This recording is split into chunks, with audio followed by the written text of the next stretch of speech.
A number of South African legal bodies are concerned about the reported dismissal of Swaziland's Justice Minister and High Court Judge Thomas Masuku.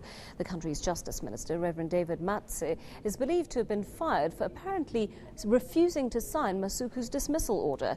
Let's talk to Nicole Fritz, Director of the Southern Africa Litigation Centre. Good afternoon. Thank you for joining us this evening, in fact, Nicole.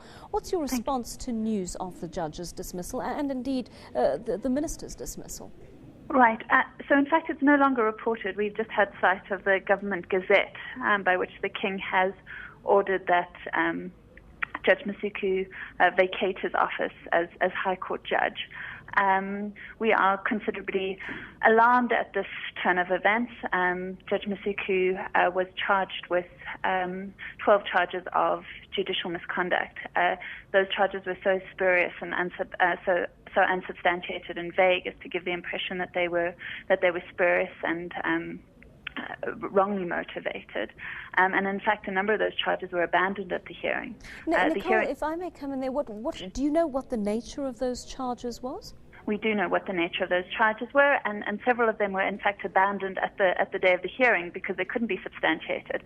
So, for instance, some of those charges were to the effect that he was liaising with those who were seeking to bring about unlawful regime change in the kingdom. As I said, that was not substantiated in any way and was abandoned. He was also said to be bringing about instability within the High Court. That also was abandoned. And the charges that remained, I mean, for instance, that he had insulted the King by issuing a judgment in which he used the phrase forked tongue. In fact, read correctly, was not an insult to the King and is not so serious that it, in fact, would allow for or warrant the dismissal of a judicial officer. And in fact, what we saw during the hearing is a Chief Justice who acted both as accuser and judge, who refused to allow the proceedings to be heard in public, and who refused the opportunity for Judge Masuku's counsel to cross-examine the deponents to the affidavits against him, such that they were.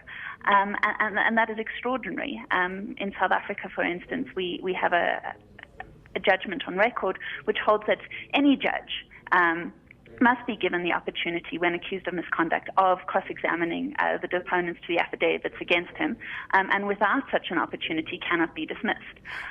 Nicole, there seems to be overall dissatisfaction with Swaziland's judiciary, especially that Chief Justice that you spoke of a moment ago. Take us through that unprecedented lawyers' strike that happened last week. Right, and the lawyers are enormously dissatisfied with the Chief Justice. They, in fact, have submitted a complaint against the Chief Justice to the Judicial Service Commission, alleging that the Chief Justice himself is responsible for judicial misconduct. Their unhappiness stems primarily from directives that have been issued by the Chief Justice. For instance, that no High Court judge may hear a case unless it has been expressly allocated him by the Chief Justice. Now, in Swaziland, the Chief Justice, in fact, is not always in the country. He sits on the bench in Lesotho and has sat on the bench in Botswana, which creates incredible difficulties if urgent applications need to be brought and justice needs to be immediately dispensed. But it also has created this perception that cases are being allocated, where they involve the government, to judges who are inclined to uphold government's views. The second directive, which created enormous controversy, is that, flying in the face of established precedent, the Chief Justice held that the King's office could not be either directly or indirectly the subject of any suit. So any person engaging in commercial transactions, for instance, with the King's office, and there are many, now has no source of remedy if those transactions are not adhered, are not complied with. And those were some of...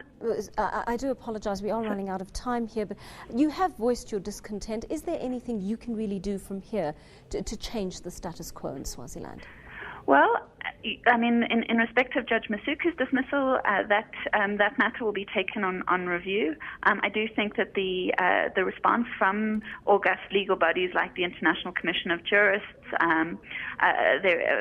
sort of UN bodies, hopefully will allow the authorities in Swaziland to reconsider their decision, their actions taken, and look to sort of ensure that justice is re-established. And that would mean ensuring that Judge Masuku was reappointed in the judiciary, that one sort of retains a man of honor and integrity, and that you don't dismiss your Minister of Justice who acted on principle and refused to sign the dismissal order.